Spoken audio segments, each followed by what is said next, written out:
want to subscribe to your shit. Where do I find it? Well, every fucking social media has the same link. Click it. Like, They shouldn't have removed the bullet. They should have just let you die so you don't reproduce. fuck.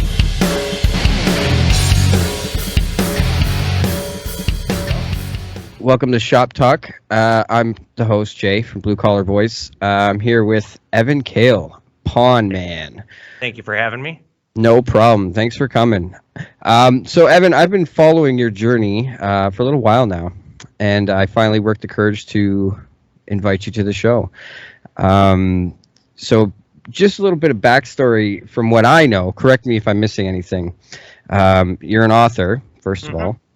I think you have 4 books? That's right. Yeah, I just released my 4th book a couple months ago. Okay, perfect. And as well as that, you own your own pawn shop, right? Well, it's a gold and silver business. I go by Pawn Man because when I started making videos and they started taking off, people just started calling me that. And I was like, oh, that's catchy. I'm going to run with that. But no, in truth, I don't have a pawn license and I never will. I have no interest in having one. It's a totally different animal. Frankly, it makes running a business harder. There's more constraints. The insurance is different. The caliber of people you're dealing with are a little bit different. You got to buy anything that's put in front of you. You have to deal in guns. I don't want to sell guns. It's like mandatory, eh? Yeah. No, there's a lot of regulation involved with owning and operating a pawn shop versus what I do is more Wild West. I mean, there are still laws to follow. Example, Minnesota precious metal laws. You got to hold stuff for 2 weeks. Oh, but I don't have to register everything with the police the way a pawn shop does. Okay. See, I thought you were a pawn shop, but gold and silver. I mean, that kind of, you don't have to get into all that crazy weird shit that people normally take to a pawn shop, like the old car stereos and record players, right? Exactly. Yeah. No, and the only reason I traffic in the stuff like this, and I'm basically kind of like a pawn shop, I just don't do pawn loans or guns. Is the guy I started out apprenticing for someone else, and he was strictly gold, silver coins, currency. And then one day, maybe about not even 2 months, maybe like a month after I started working for him, sketchy kid comes in with a bag of used cell phones. And I was like, I'll give you $5. Okay. And I flipped them on eBay for $25. And when I bought them, the guy I worked for had a nasty girlfriend. She's like to pick fights with me. She's like, why did you buy that? You just wasted money. And then I flipped them, an hour later. I was like, actually, I made you $20, bitch. You're welcome. So, after that, it was exciting to be able to just buy something random, take a chance on it, and flip it that fast. And it got me thinking, well, hey, people are walking in. They think we're a pawn shop. We may as well buy whatever if I can make money on it. Yeah. And then that just turned into, everything that I'm doing now. Okay. So how long were you in the gold and silver game before you decided to step out onto your own? Only about 18 months.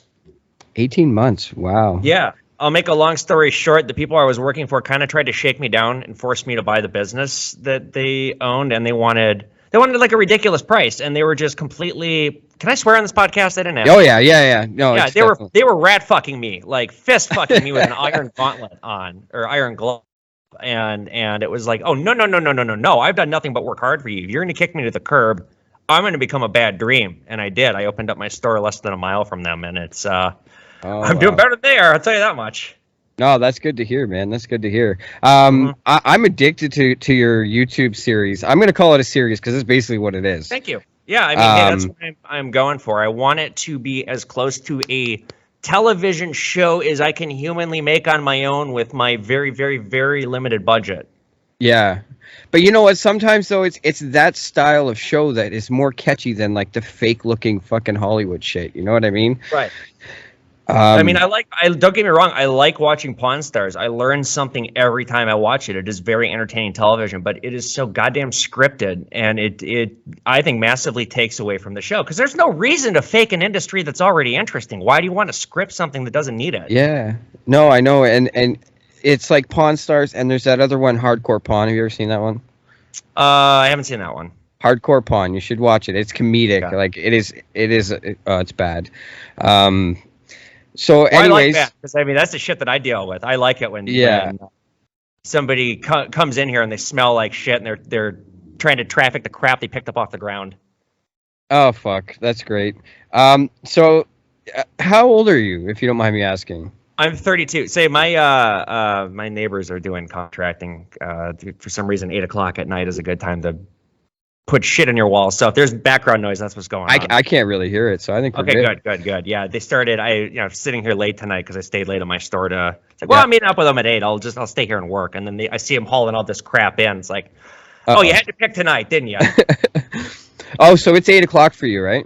Yeah. And your store is located in the U.S. Which state are you in? I'm in Minnesota. Minnesota. For whatever reason, everybody thinks I'm in Canada.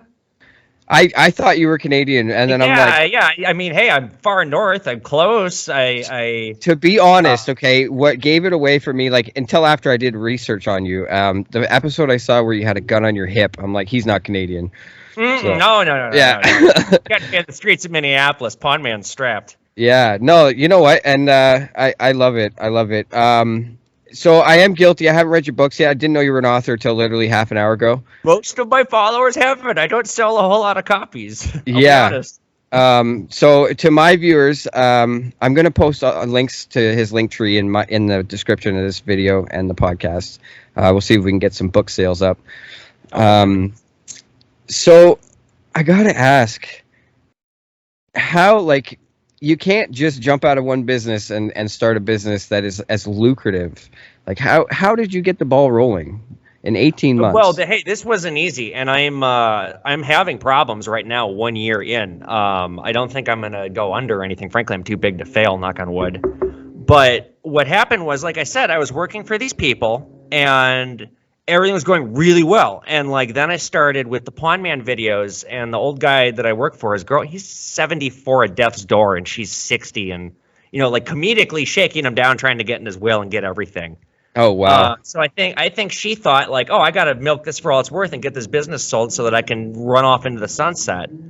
So I started making. What happened was I started making YouTube videos on accident because I was making YouTube content before Pawn Man, and it wasn't. I've been on YouTube for years and years, and nobody has gave a fuck about the shit that I put out.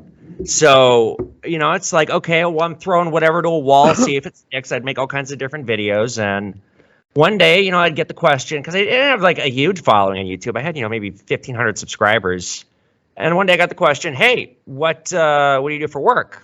Thought, okay, well, the old man and his girlfriend one day would go to the cabin and leave me in charge. I'd basically either be alone in the store, or one of their friends who's an antiques expert would come and help out. But we kind of do our own thing. I'd be basically running the ship. So early on in the summer of 2020, they go to their cabin, and I think, I'm going to make a YouTube video. It'll be like a day in the life of, and this ended up being the first episode of Pawn Man. And fast forward 3 months later, like I clearly realized that I had caught something, finally, that I had something really good, just based on the engagement, and suddenly people are watching my channel. And I thought to myself, well, I can't tell them about it because this crazy bitch has been jumping down my throat about everything. She just wants to pick fights with me because she's nuts, and she's going to go berserk if she finds out I've been bringing a camera. And here on top of that, they run their business old-fashioned. The people who buy gold are very private. So I was in my head worried, like, hey, if I start filming myself doing deals, am I going to blow deals? Like, whipping out a camera, is that going to piss people off? That's why I don't show anyone, because I don't want to fuck up any deals yet. That's why the camera's always on me. Right. But so, no, like I can see that this is clearly a great idea and there's a lot of potential. I also, the summer before, right before the pandemic, I visited the Pawn Stars store, and I noticed, like, God damn, they have a line out the door. They're a tourist attraction. That's what I should do in Minnesota somehow. I also, that fall, like just before the pandemic started, I went to New York City to visit some friends because I go out there kind of a lot. I love going to New York. And I met up with Stackin' NYC. Where is he? Tommy Haynes. Okay. Tremendous character. What a guy. And he had me, I messaged him before. I was like, hey, I see what you do. You're successful. I'd like to buy you a drink, maybe chat with you. And he said, I'll do you one better. Come to my apartment. You can watch my operation and watch me work. And watching him do his due on social media, it was like, well, this is how you run a business. Fuck the old way. So I went back to Minnesota thinking, and then started with the YouTube videos, and then I told them about it at their cabin, October of 2020. They invited me up, and this was where they tell me that they want to start looking at me to take over and buy the business, and it's like, you guys picked me up off the street a year and a half ago. I don't come from money. I was so poor I didn't have a car when I started working for them. They were paying me, but they weren't paying me like an arm and a leg, certainly not enough to buy this big business, and suddenly they want me to buy it. And this is when I told them about Pawn Man, and the old man loved it, and she, of course, hated it. And so she wanted to shut it down. And I was like, well, I'll just translate it to sales. I'll start making TikToks. I'll make videos about product. I'll see if I can sell product that way. Maybe that'll chill her out once I start rolling in money. And boom, the thing just explodes. Within 3 months, I was doing more business on social media than their storefront was, their established storefront. And this just pissed her off even more because now we get this little man syndrome going. So long story short, she put me under a lot of duress, and it was 6 months of agony. I was at the end of it just having like a full-on mental health crisis because they were straight up shaking me down, like trying to force me to buy this business. And it's just like, God damn, you guys ruined a beautiful thing here. But guess what? I'm going to take what I built, it's mine, and I'm going to go open up my own store. So I quit in March, and I mean, this is, I don't know if you've ever seen the Curb Your Enthusiasm episode, the Spite Store.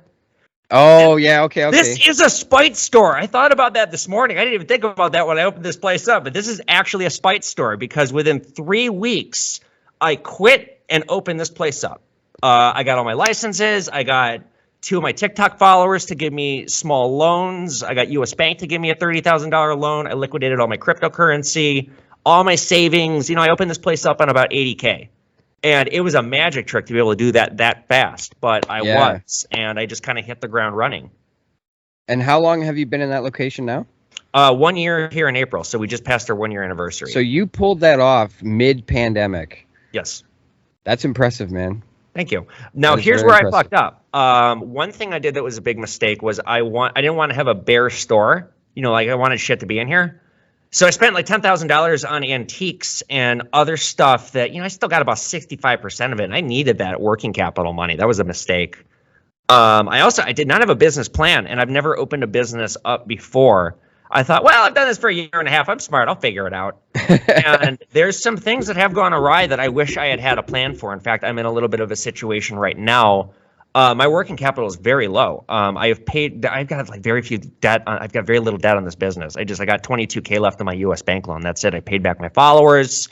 I have over $100K in inventory. The business is already profitable. But goddamn, I am fucking running low on money because it's hard to do this when you got $5,000-$10,000 deals walking in the door and you're operating on $10,000, especially so. Get tough. But that said, the followership continues to grow. About 5% of the people that follow me are actively buying from me. So, I joke that I'm like a Hydra because every time something bad happens to me, I just make a video about it and then I pick up more followers. And like, for example, I got burned on a bad chain this past summer for $1,000. I made a TikTok about getting burned that got 1 million views. That was totally worth $1,000. That was that gold chain, right? That you didn't file. So that's the video that actually got me hooked on you. See, and here I am on this doing this. That was worth $1,000. Actually, it was a lot more. I'm not saying I want to get ripped off all the time because I just had a guy in the front. What happened to the big ugly gold chain? There was some gold on it. I think I got $150 for it, so it was an $850 loss. But again, worth its weight in gold, pun intended, for the content. Yeah, for sure. So you kind of answered my next question there. Is like, my question was you have to carry inventory, and that's just expensive. So you basically answered like how you're doing with that, and like, is there nights where you like have trouble falling asleep because you're like, shit? Yes. I just, you can say I just spit on myself because I just actually had probably the most stressful 3 days of my life this past weekend owning this business. I went on vacation last week and I intentionally fucked off and, just checked out. And some money that I was counting on 2 loans for my TikTok followers. And they both declined to extend. I've done 2 rounds with them. I paid them back. So they've each made like $4 or $5 grand off of their, they've like, on the 10,000 they've lent me, they've almost doubled the value of what, or they made about $4,000 off of me, each of them, for 10 grand over a year. That's pretty good. It's a 40%. Yeah. Fucking 30% return. 15% is what I've done. But they don't want to do it again because of inflation. And they didn't tell me until like on my vacation. So I found out because I was expecting them, check clears, pay them back, and I was expecting them to do another round with me, and they didn't. And it's like, oh shit, I don't have any money to operate. So I've I almost had a panic attack when I found out. It was like the last day of my trip, and just fucking. I remember when the plane was taking off. If it crashes, least I get off the shit. I don't have to deal with it. Yeah. So no, So I spent the whole weekend here working like a slave. That's why I didn't have any qualms staying here till 8 o'clock tonight to keep working. And I've kind of dug myself out of it a little bit, but right. shit. The joys of So being when you say working, you don't like some viewers might think that that just means like standing behind a counter, but like Evan, you mean like posting on eBay? You mean making ads, like listing everything. each It's item and everything. descriptions? It's making TikToks. It's taking pictures on Instagram and posts. It's messaging people on Discord. It's calling customers. It's dealing with my storefront. People walking in. It's listing shit on eBay. You know what's so hard about the way that I run this business is I'm doing 3 things at once, and I can't neglect on any of them because it's like juggling. If I drop one ball, I drop Yep. them all. I got to make TikToks every day. I have to, because otherwise my growth stops, and that's what's fueling this business is the social media growth. Wow, eh? So, but you So know, when do you sleep? here and there, they say. Nice. Nice. No, that's wicked. So what did you do before, like, nobody wakes up and says, "Hey, I'm going to go work at a gold and silver place." So like what was your career before you got into this? I spent my 20s trying to be a writer. It was the hill that I died on. I first wanted to be a screenwriter. I got pretty damn close to breaking into breaking into Hollywood. I had a talent manager at like a reputable talent management company for entertainment, but the guy turned out to be a coke addict bozo. So after 4 or 5 Sounds like years of Hollywood. this, writing screenplays on my own time, working in restaurants and as an Uber driver, it became apparent to me it was a dead end. It was never going to happen. And so then I tried to pivot to books. While I was an Uber driver, that was when I started keeping a diary, and I wrote 2 books about being an Uber driver. They're true stories. But it's really hard to succeed as a writer when nobody reads. So, you know, I published these 2 books, and then I got out of Uber because it was soul crushing and terrible and hard to make money. And then I started working again in restaurants and kept writing. I wrote my 2 Nazi hunter novels. Yep. But, you know, I turned 30 and the whole starving artist thing was losing its cute factor. And it's like my friends are getting married and buying houses and accumulating wealth. And I rent and I make shit for money. And yeah, I stay up all night smoking pot writing. And it's not attractive anymore. So around this time, I got a tip from my dad.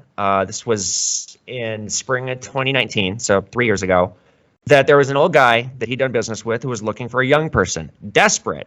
And I hesitantly called him up because, like, well, come on, the gold business? What? I'm going to be with these doomsday preppers all day? No, this is silly. But then, you know, I kind of started being like, I fucking hate being a waiter. It's demeaning. It's hard. It's a bad way. I can't do this forever. I'm getting older. It's like I can feel my body breaking down at night. So I called this guy up and I begged him for an opportunity, and he reluctantly hired me. The girlfriend didn't want to hire me.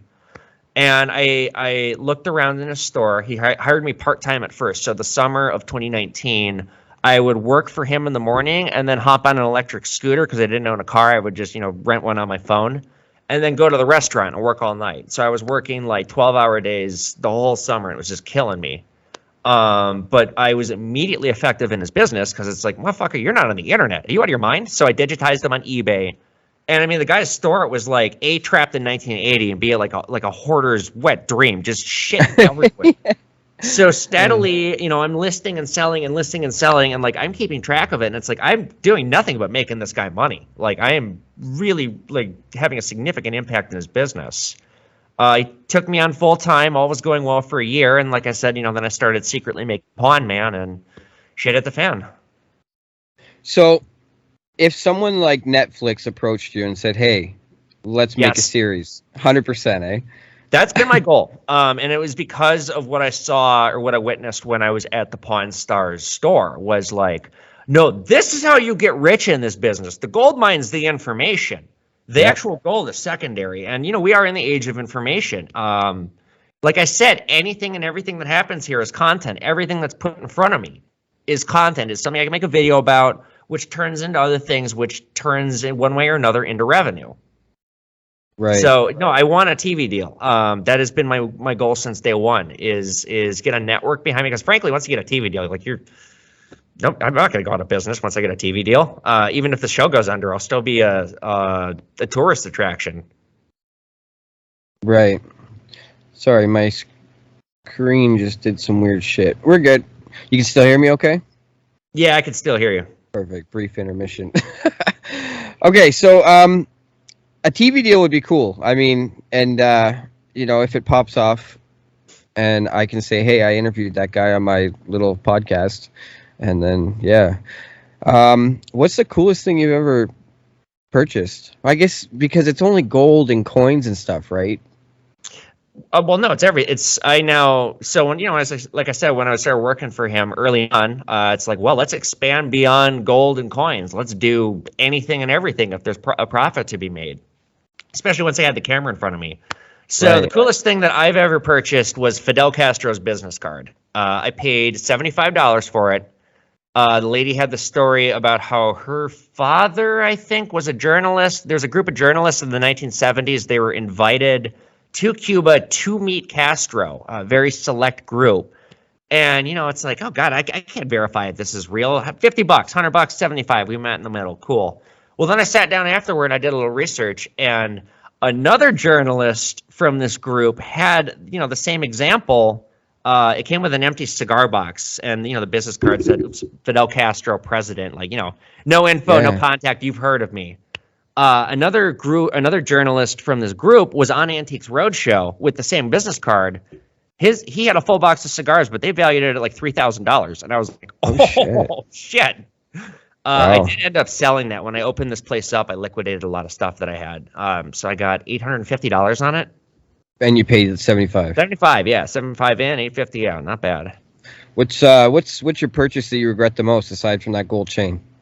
Sports cards. When I first opened the store up last year, that's when I created my remote deals program, which is one of my most successful things that I do. People mail me stuff. So I got days where nobody walks in here, but I'm still buying and doing business because I got packages coming in. Right. So somebody mailed me a big box of sports cards. And I don't know shit about sports. I don't like sports. I grew up an only child. I never played sports.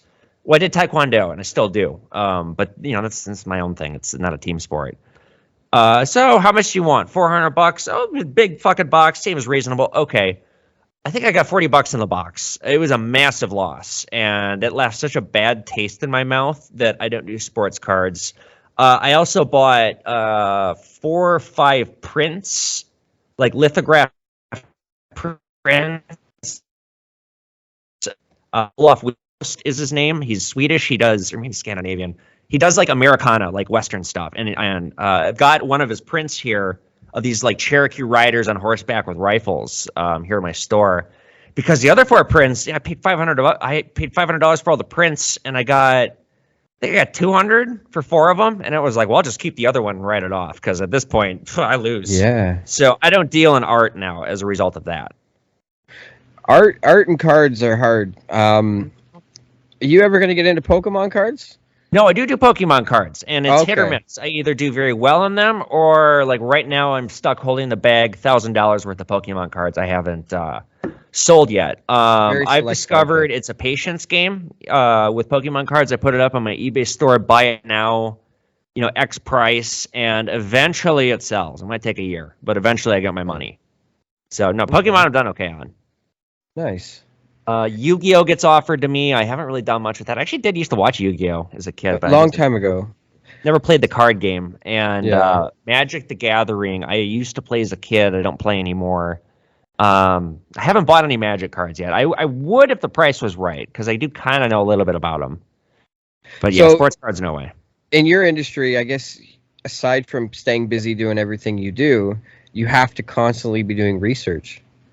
Well, no, now I have researchers. Okay. Yes, I'm learning every day. Stuff gets put in front of me every day. I got to research it in front of me, see if I can buy it, what the price is, what I can reasonably pay.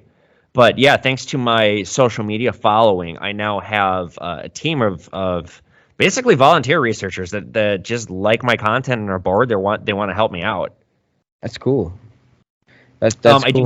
do have one head researcher. I do have a contract with him. I am paying him because like I dump a ridiculous amount of stuff on him to do, and he's frankly my researcher wrangler. He's like in charge of all the researchers because like I'm just so freaking busy. It's crazy that like I barely on my own Discord because I just don't have time. I'm stretched thin. I got to run this business traditionally, and I got to keep making content and keep pumping stuff out, and it never stops. I can't. Well, yeah, like you're pumping out a ton of content and like across all platforms too, and running the store, posting on eBay, and I'm like, where the hell does this guy find the fucking time? Because like, I work a full-time job, and then I'm like, I have three videos I got to edit, and I'm like, yeah, not today.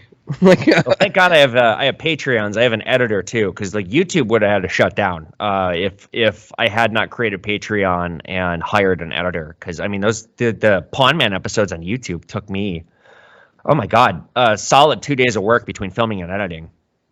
Oh, okay. So thank God. So you do plan to keep that going then, that series, right? Yeah, it's my golden goose. I mean, that's how I think I'm going to get a TV deal. It's only a matter of time before someone discovers me, because like I don't get a ton of views on YouTube yet. It's starting to pick up. Yeah. Somebody with like 1.5 million subscribers just followed me. So it's like, okay, well, the word's getting out to the bigger people.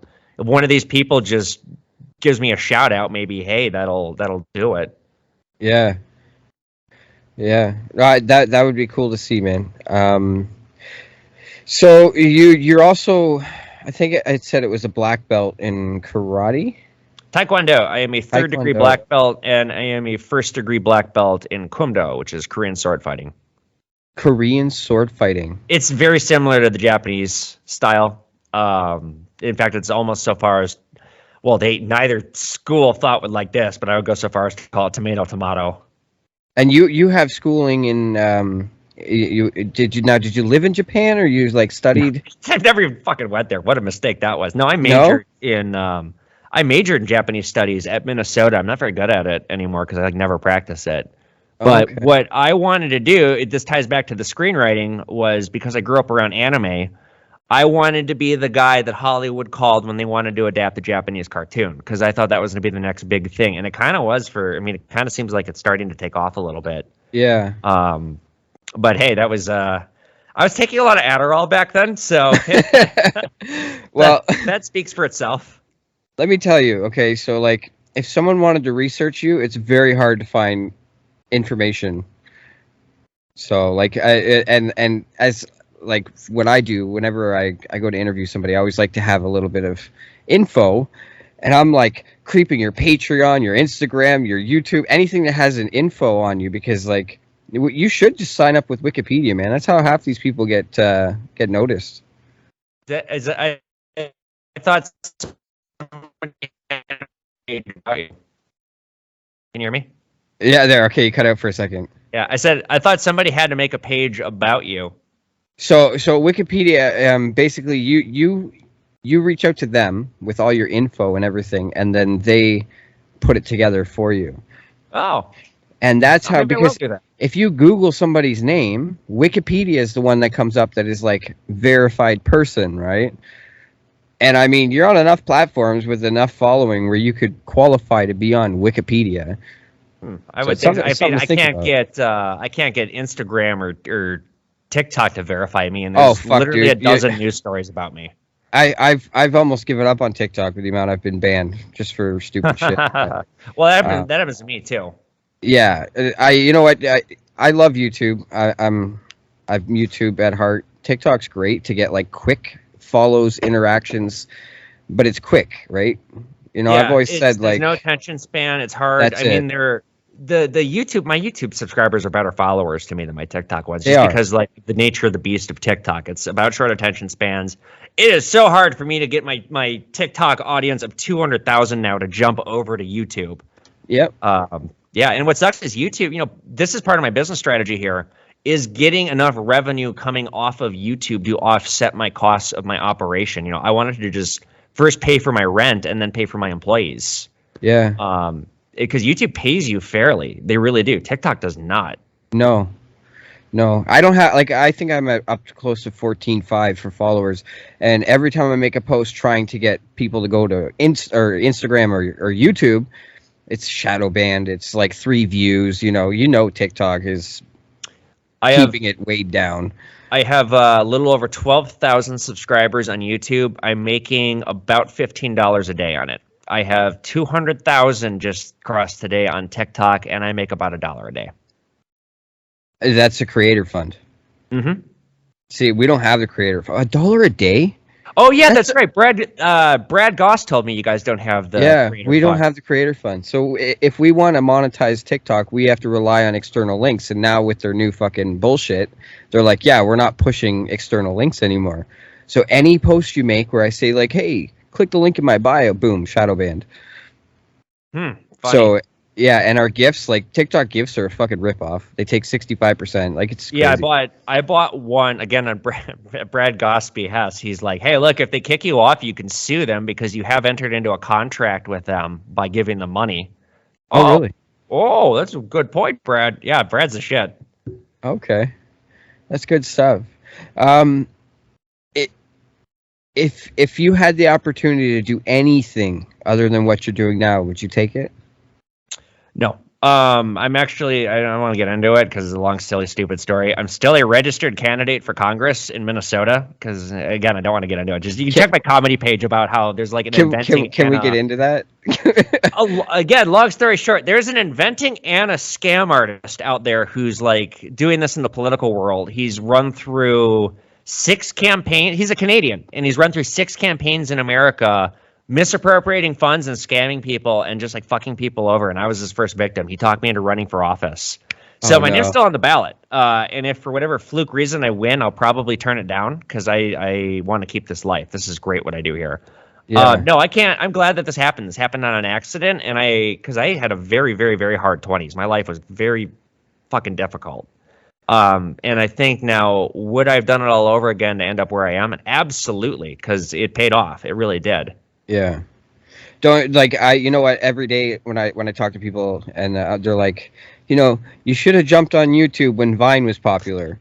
Okay, so yeah, I guess I wish I had started making YouTube videos earlier. Although again, I wouldn't be here now if I'd done things the way that way then. So never mind. Yeah. Yeah, that's crazy. I'm drawing a blank here. Tell me, are you married? Any kids? Anything Nope. like that?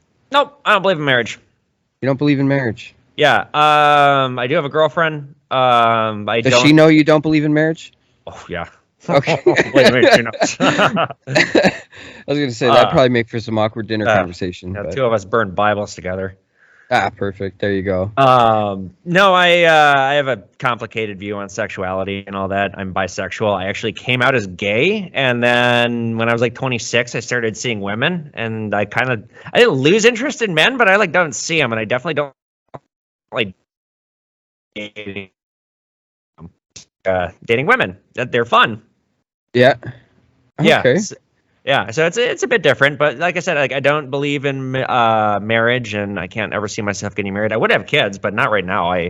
This is my focus right now. I got all my effort and energy here. Okay, like you look like you belong in front of a camera. You have kids, and you're gonna have this shit, all right? Let me tell you. Yeah, but that's not. No, man, it's good. And I love your intro. Like when I'm scrolling TikTok and it's like Pawn Man talking, and I'm like, fuck yeah, it catches you. You've got that natural fucking knack. You just got to get it to the right people. I mean, I'm not gonna name names because they're nice people, but there's a few people that rip off my formula, and I get asked from followers, "Are you mad that so and so took your?" No, because it just means I'm doing something really well. I'm doing something so well, other people saw that and thought, "Oh yeah, that." It's catchy because, like, I'm guilty for it, man. I'll just sit there scrolling. You know what I mean? And it's probably good shit. I don't give it a chance, but yours is like instant.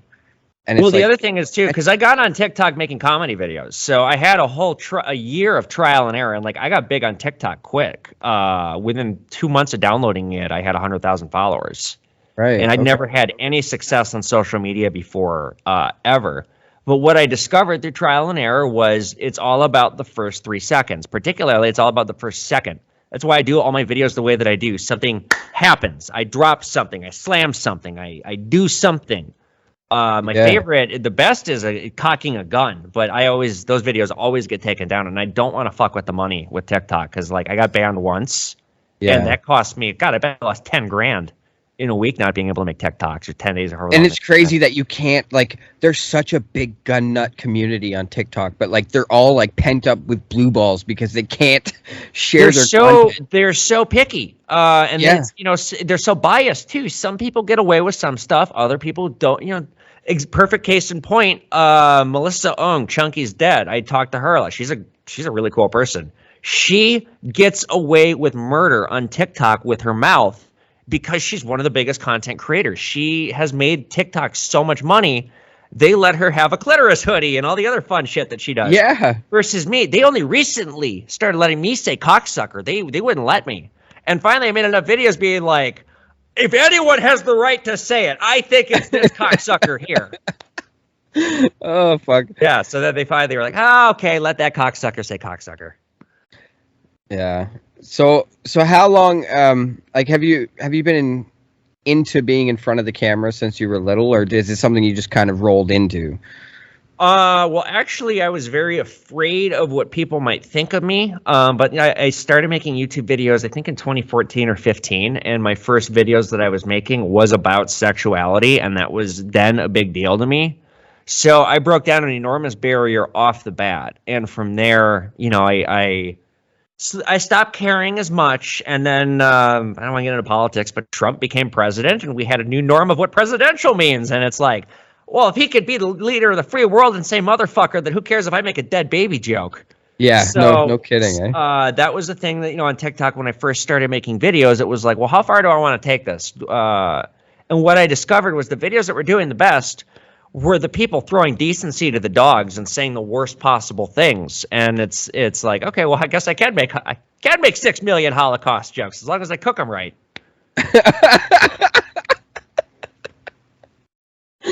Okay, yeah, that's great, guys. Evan, Give that joke awesome. An 8 out of 8, folks. Oh, fuck. That's my. There's so many people that are gonna watch this back and be like, "What? Cook it?"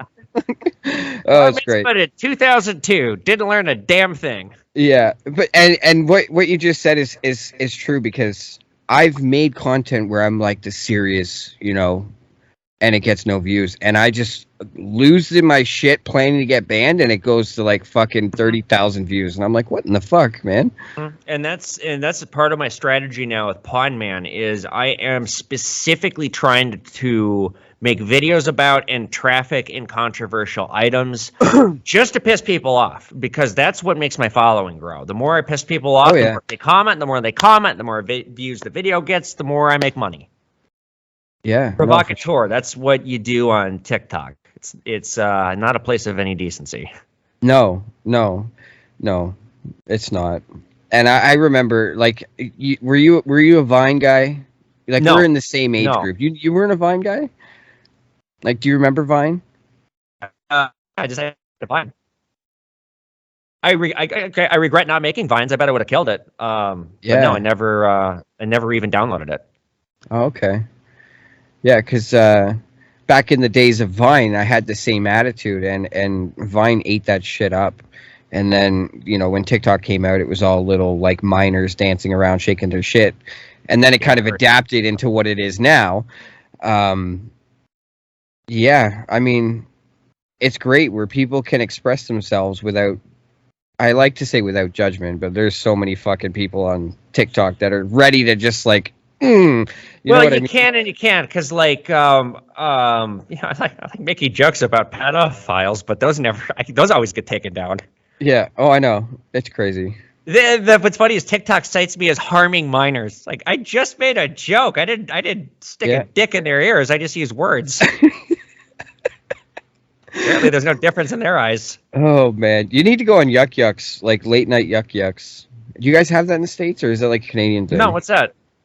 Yuck Yucks is okay, so it's like just for laughs, I guess. It's like a fucking stand-up comedy show, but there's no limits, right? And that's where Dane Cook started. Oh, yeah, because Dane Cook's a Canadian. I do not think he is funny, but that he did have a successful career. You don't think he's funny? He's got that stupid dry humor. Like, you could hear his jokes once. He's got a very punchable face, in my opinion. Okay, I agree. Well, he's got like his whole person. Like when he's telling jokes, it's like, I kind of just want to jump on stage and fight you. I think that would be more funny than your jokes. It would be. So, like, you have a funny sense of humor. Like, how come you're not doing stand-up comedy? Well, actually, I have done stand-up comedy, and it has not been well received. I've done it 2 times, 3 times. I got basically booed out of a club for telling. One of my jokes was, "I have some rape jokes, but they have a way of forcing themselves upon their audience. However, they always Jesus. penetrate their intended demographic." Yeah, and the club is quiet, and one guy or one girl goes, "Rape isn't funny." I was like, Oh my god. Yeah, well, I would have just been like, yeah, my jokes mic are drop. okay. Oh fuck. You know what? You know what I say, man? Like, and if you don't offend one person, you're doing it wrong. Exactly. And I mean, so that's the thing with, so yeah, maybe I will fuck around with stand-up comedy. The other thing is, this is easy. Sorry. Excuse me. Oh, excuse me. Sorry. No stress, no stress. This is easy for me. I could talk, I go live. 500 people watch me sometimes. Don't bother me at all. I wouldn't care if 1,000,000 people watching me on a screen. When you're actually in front of people, that's when you psych yourself up, because I do kind of not get stage fright, but I just get nervous, and like I'd be afraid that I would just like forget what to say. And I don't want to just write my jokes down and read them off paper, because that's like, Right. yeah, I think that's cheating. But I don't know how I would do a whole stand-up set memorized. That just seems like it'd be really hard. So Yeah. that's my catch-22 is I'm afraid I would get stage fright and just completely drop the ball. Oh shit, eh?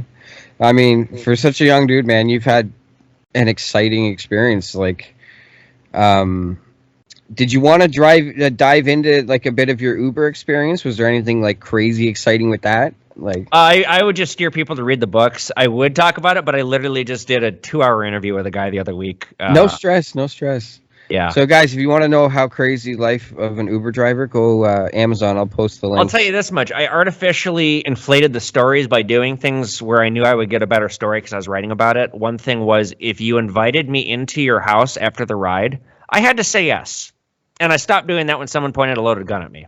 Oh, fuck. Yeah, that was interesting. Oh, fuck, eh? You ever been robbed? No. I've been defrauded, but not robbed. Like, nobody's ever run in there? Driver, no, I never get nothing that bad ever happened. I threw a couple people out for being rowdy or drunk or rude, but no, in here I just got defrauded last week. A guy cut me a bad check, and he's been going around cutting bad checks.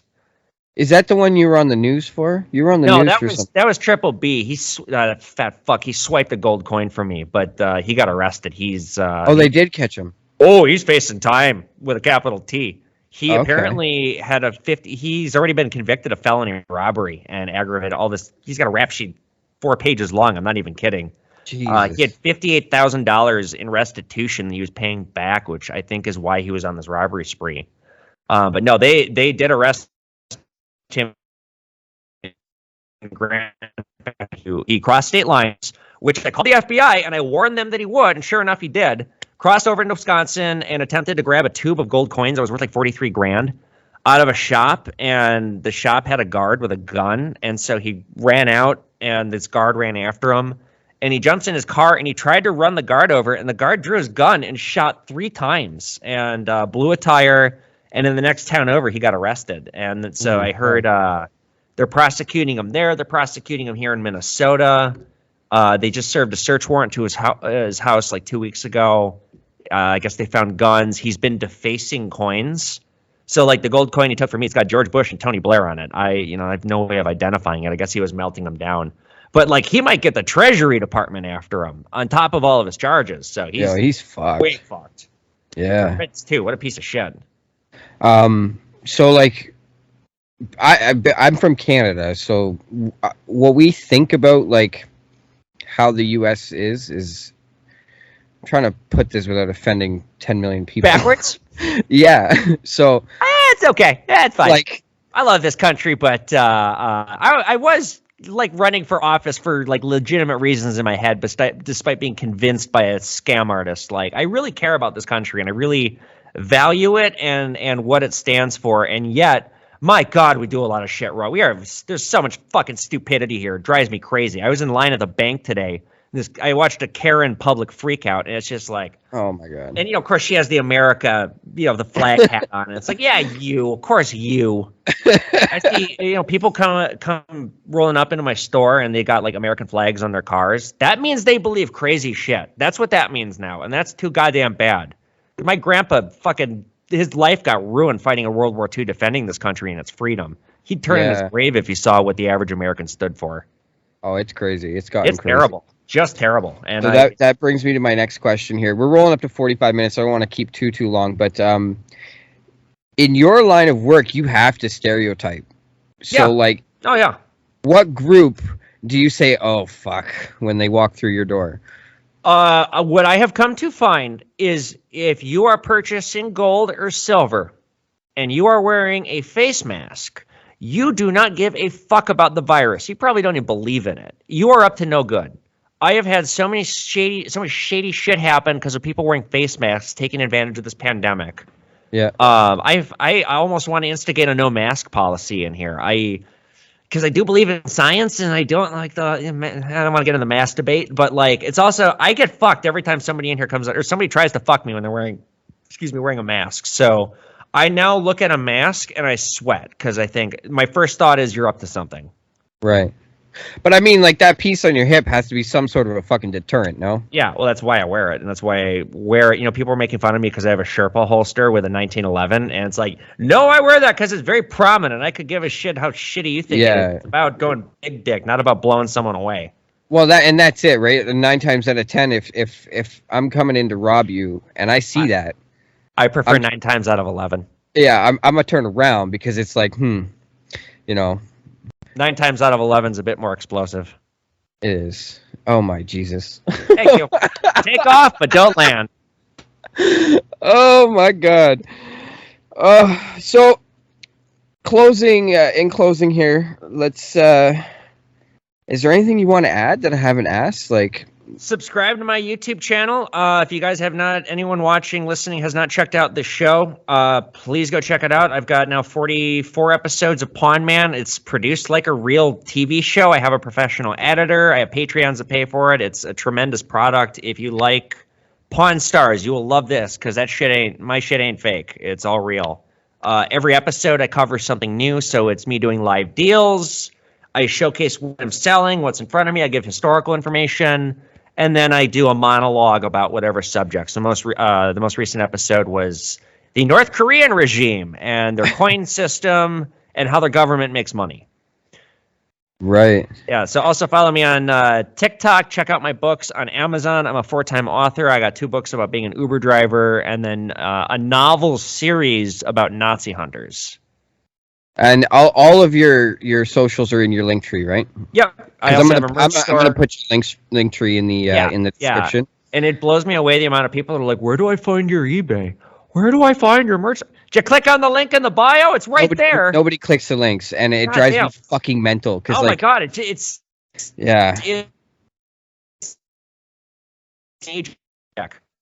Yeah, no, it's brutal. I get it on the daily. I want to subscribe to your shit. Where do I find it? Well, every fucking social media has the same link. Click it. They shouldn't have removed the bullet. They should have just let you die so you don't reproduce. Fuck, man. Did I say that?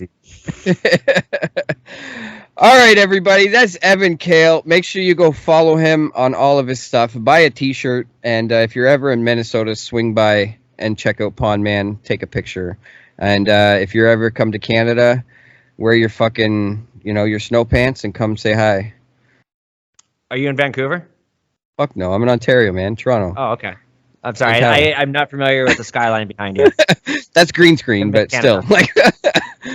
Awesome. Well, thank you very much for having me. I appreciate it. No problem, man. I appreciate you coming, and hopefully you get some rest at some point in your 30s. So. Yeah, well, that's what my 50s will be for. All right, buddy. You take care. You too. Thank you.